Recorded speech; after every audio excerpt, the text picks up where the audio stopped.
It seems like Europe's energy woes have hit rock bottom, and it's all thanks to the EU's brilliant plan of shooting itself in the foot with an energy embargo.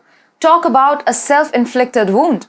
Now, the International Energy Agency has released a report, and let me tell you, it's not pretty. EU is heading for casual blackouts.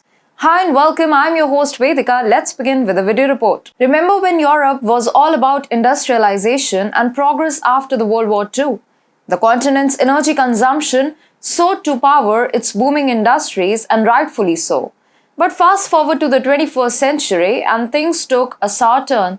Those days seem like a distant memory now. Since the early 2000s, Europe tried to show off its green side with renewable energy sources, which is commendable. But let's not forget that they still had a soft spot for fossil fuels. And then the Ukraine war happened, and Europe's energy landscape went from bad to worse.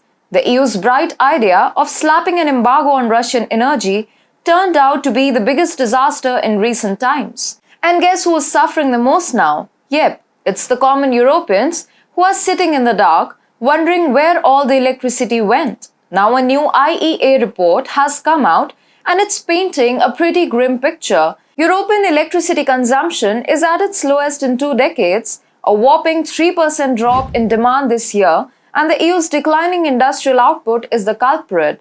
Oops, someone didn't see that coming. But wait, there's more. Last year, 3% fall in the demand was bad enough, but now it's the largest slump in EU history. Congrats you managed to take electricity consumption back to the dark ages, well, almost. You're back to 2002 levels, and trust us, nobody's celebrating. And where's this reduction in demand coming from? Well, the energy-intensive industries, the ones that Europe prided itself on, are now feeling the pinch thanks to the ingenious Russian energy embargo. Good going. Let's talk numbers for a moment. Wholesale electricity prices hit a record-breaking €430 per megawatt hour last August. Yes, you heard that right. Record-breaking. Double the price since January. The situation is so bad that even Germany, the powerhouse of Europe, is struggling. Chancellor Olaf Scholz must be having nightmares trying to fill up those reservoirs. German manufacturers like BASF and Volkswagen have cut down production at home and are building plants abroad. The IEA report doesn't mince words when it points out that Europe's deindustrialization is not entirely self-induced. Subsidies from other countries are playing their part too. Thanks US and Japan for influencing production curtailment and plant closures. Europe needed that extra push into darkness. Power cuts are being normalized. They've become a norm in Europe, but for some reason, no one seems to be talking about it. High-intensity power cuts are the new trend. Who needs electricity stability when you can live on the edge, right? The EU brought this upon itself. The Russian energy embargo has backfired spectacularly, and the common Europeans are paying the price.